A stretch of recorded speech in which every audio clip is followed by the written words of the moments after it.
বাকি আছে, 3 মাস পার হওয়ার আর মাত্র 3 দিন বাকি। কয়দিন?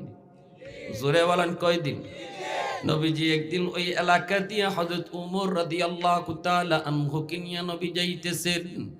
হঠাৎ করে ইহুদি নবীর রাস্তা আটকায় ফেলল। ওই ইহুদি যে কর্জা দিছিল, ঋণ দিছিল। মুহাম্মদ, আমার খেজুর দাও। এ মুহাম্মদ, আমার খেজুর তুমি এই মুহূর্তে পরিশোধ করো। আল্লাহর নবী বলতেছেন, বাইরে খেজুর দেওয়ার টাইম আরো 3 দিন বাকি আছে।